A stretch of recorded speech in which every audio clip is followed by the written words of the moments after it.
ayatnya. Jadi sangat beda, du sama du suaranya sedikit berbeda ya. Mana dan mana? Du sama du.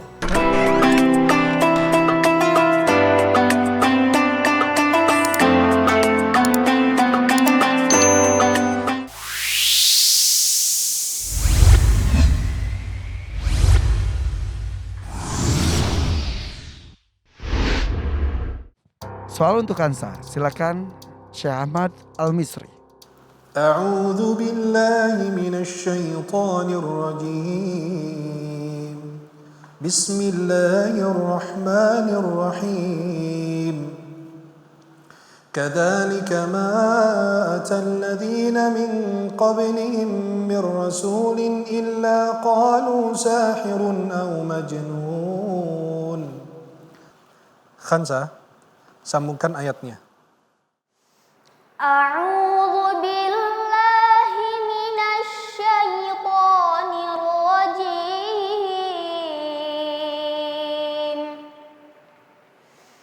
Bismillahirrahmanirrahim. Atawasaw bih bal hum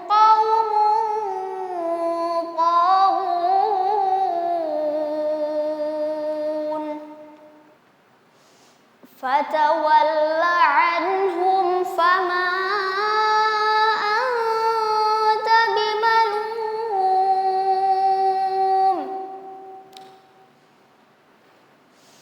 وذكر فإن الذكرى تنفع المؤمنين وما خلقت الجن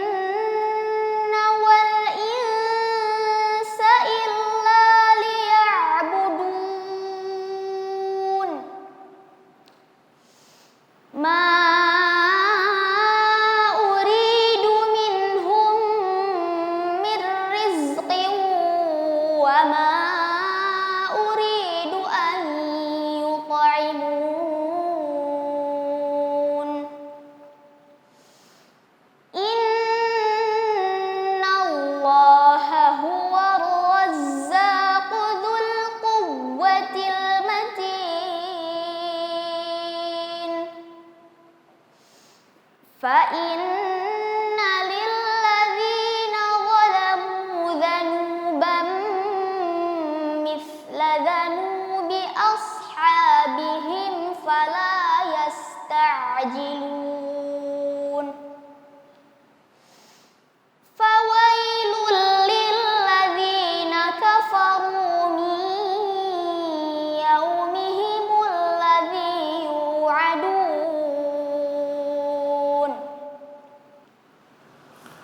Nah, khalas.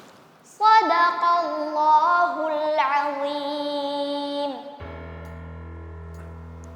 Khansa, sebut dan jelaskan masing-masing dua idgham bila gunnah dan ikhfa hakiki. Idgham bila gunnah. Yang pertama, mir rizqin.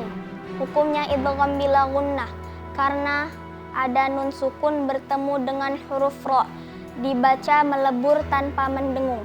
Yang kedua, fawailul lil ladina. Hukumnya idgham bi gunnah karena ada dhammatain bertemu dengan huruf lam, dibaca melebur tanpa mendengung.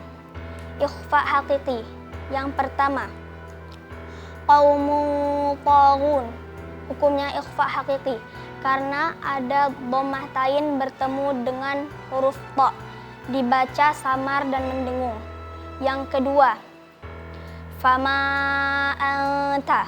Hukumnya ikhfa hakiki karena ada nun sukun bertemu dengan huruf ta, dibaca samar dan mendengung.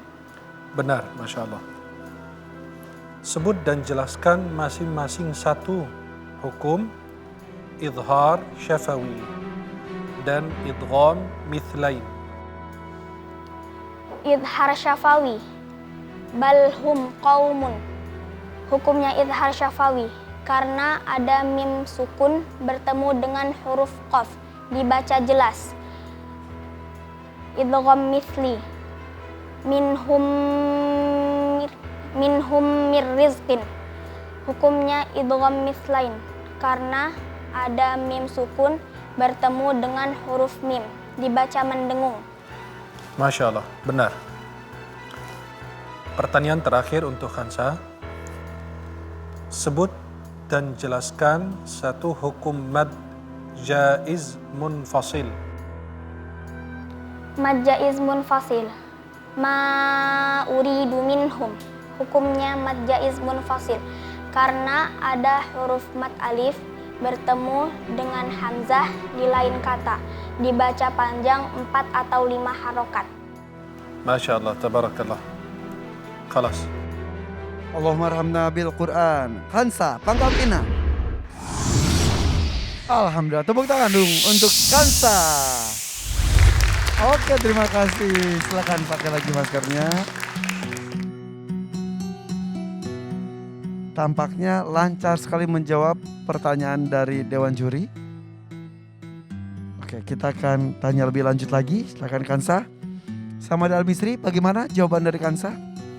Ya, bismillahirrahmanirrahim. Untuk Khansa, pertama, tadi ayat yang dibaca oleh Khansa, Masya Allah, benar. Cuma, wama khalaqtu, ya. Kayak ada perubahan dalam bacaannya tadi. Wama khalaqtul jinna. Coba diulang lagi. Wama khalaqtul jinna wal insa illa liya'budun. Masya Allah, ini lebih bagus dari yang pertama. Sama huruf ta-nya, taghun, ya. Tapi nanti Khansa, nanti lebih bagus kalau baca Quran ditinggikan suaranya, meninggikan suaranya lebih bagus biar terdengar jelas oleh orang lain, ya. Tapi bisa mengatur nafasnya bagus, ya. Dari hidungnya bisa mengatur nafas, kemudian membaca dengan khusyuk dan tenang dan indah. Jawaban hukum tajwidnya tadi betul semua? Tapi tajwidnya ajib, betul semuanya. Ajib, terima kasih. Samad Al-Misri. Kanabila? Baik, mohon izin Pak Irfan. Silakan. Baik, Masya Allah untuk bacaan Khansa hari ini, Kak Nabila suka sekali ya, iramanya, ketenangannya, khusyuknya luar biasa. Cuma perlu diperhatikan tadi yang sudah disampaikan oleh Syekh, juga plus yang Kak Nabila pernah sampaikan ini juga ke Khansa, yaitu cara dhammah yang sempurna. Jadi yut'imun denganmu. Jadi permukaan bibirnya itu jangan terlalu lebar, jangan terlalu gede. Jadi dikerucutin lagi atau dicucu lagi, gitu ya. Bimalum, karena ayat hari ini banyak dhammahnya di akhir ayatnya. Jadi sangat jelas beda du sama du, suaranya sedikit berbeda, ya. Mana dan mana? Du sama du. Hah? Mirip ah? Sekilas mirip tapi beda. Ya, Coba. harus namanya? Du. Ini? Nah, sama du. Beda, suaranya beda. Ya, jadi ketika apalagi tadi ketika ngaji kan ada dia bacanya 6 harakat, di akhirnya dipanjang, jadi sangat terjelas sekali. Tadi fawailul lilladzina, itu hukumnya apa? Idgham bila gunnah. Tadi bilangnya apa? Idgham bi gunnah. Tadi salahnya tadi fawailul lilladzina idgham bi gunnah. Tapi penjelasannya idgham bila gunnah sebenarnya. Tapi ketika menjelaskan hukum di pertama itu saja dari Kak Nabila, mudah-mudahan kedepannya bisa lebih baik. Oke, terima kasih Kak Nabila. Dari Abi Amir, silakan Abi, ada yang mau ditambahkan? Khansa mantap. Oh, mantap. Masya Allah. Bacaannya bagus, iramanya bagus, luar biasa. Cara menjawabnya tadi juga bagus, menjawab ujian-ujian atau soalan-soalan tentang tajwidnya juga bagus. Tapi memang tadi ada yang dikoreksi, yang seperti yang Kak Nabila tadi ingetin. Ya, tadi ada yang keselip jawabannya. Oke, tapi kamu luar biasa. Ya, Khansa ya, Masya Allah. Tadi Khansa membacakan ayat tentang wadzakkir fa inna dzikra tanfa'ul mu'minin. Kata dzakir artinya memberikan peringatan. Jadi Setiap kita tidak sempurna. Manusia nggak sempurna. Sekalipun kita sudah beriman, kita butuh peringatan. Makanya jangan males ikut pengajian. Sebab kalau tidak ikut pengajian, kita sulit ada orang berani menegur. Jadi kalau kita menegur di tengah jalan misalnya, dianggap intervensi, marah-marah. Kenapa kamu negur saya? Tapi kalau orang rajin ikut pengajian, dia sering dinasihatin, sering dapat peringatan. Dari situ hatinya akan lembut. Nah sebaliknya orang yang tidak pernah ikut pengajian, gak pernah mendengarkan nasihat, maka hatinya menjadi keras. Hati keras, maka tidak mau mendengarkan peringatan. Peringatan dianggap petir yang akan menyambarnya, maka dia marah-marah. Setiap ada nasihat, dianggap menyerang dia, sehingga sensitif, tersinggung, baper gitu. Yahsabuna kulla sayhatin alaihim. Dia menyangka bahwa setiap ada orang ngasih nasihat, itu nyinggung aku ya. Nah itu dia ketika hati sudah keras. Nah oleh karena itu teman-teman semua, biasakan mendengar peringatan. Mengapa? Kata Allah, fa inna dzikra tanfa'ul mu'minin. Orang yang suka mendengar peringatan, maka imannya akan tumbuh dan baik. Tanfa'ul mu'minin. Iman yang sudah ada di dalam dirinya, dia seperti pohon disiram dengan air. Airnya apa? Az-dzikra. Airnya peringatan. Salah satu cara terbaik agar kita bisa mengingatkan diri sendiri yaitu membaca Quran. Makanya Allah menyebut Al-Quran az-zikr. Inna nahnu nazzalna dzikra wa inna lahu lahafizun. Jadi dengan kita baca Quran, kita diberi peringatan. Jadi kalau ingin dengan nasihat dari Allah, baca Quran.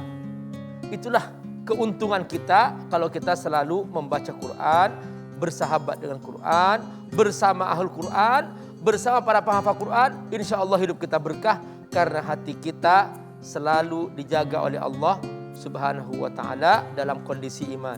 Fa inna dzikra tanfa'ul mu'minin. Dan Al-Quran yang melembutkan hati kita ya Bu ya? Benar. Kenapa Syekh? Ya, peringatan untuk kita semua dan para pemirsa untuk kita selalu mencintai Al-Quran dan menghafal. Dan pasti selalu semua orang bertanya, mengapa kita menghafal Al-Quran? Al-Quran itu dipermudah untuk semua orang. Tidak ada berkaitan antara orang cerdas sama orang bodoh. Buktinya orang yang tidak berbahasa Arab bisa menghafal Al-Quran. Bahkan anak-anak juga bisa menghafal Quran. Orang tunanetra bisa menghafal Quran. Kemudian menghafal Quran itu adalah sebuah proyek yang tidak mengalami kegagalan. Kalau sampai menghafal bersama para keluarga Allah dan pilihannya. Tapi kalau kita tidak menghafal, minimal sudah dapat dari setiap huruf kita dapat pahala Al-Quran. Kemudian orang yang membaca Al-Quran, kenapa menghafal? Karena Al-Quran itu memberi syafaat kepada keluarga Al-Quran di hari kiamat. Tadi lihat anak kita tadi nabung untuk bantu orang tuanya. Beliau meringankan kesulitan di dunia yang begitu biasa saja, apalagi kesulitan akhirat. Di dunia aja bisa menolong orang tua, apalagi ketika mereka menuju surga atau nerakanya Allah.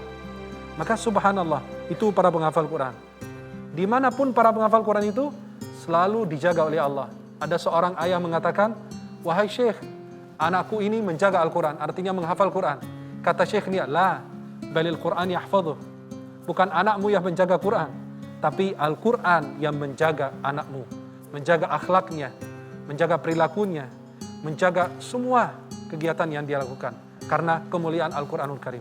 Mudah-mudahan kita termasuk para penghafal Quran atau pencinta Al-Quran atau minimal punya anak keturunan menjadi hafiz Quran. Insya Allah, amin ya Rabbal alamin. Oke, tepuk tangan sekali lagi untuk Kansa Pangkal Pinang, 11 tahun 5 juz.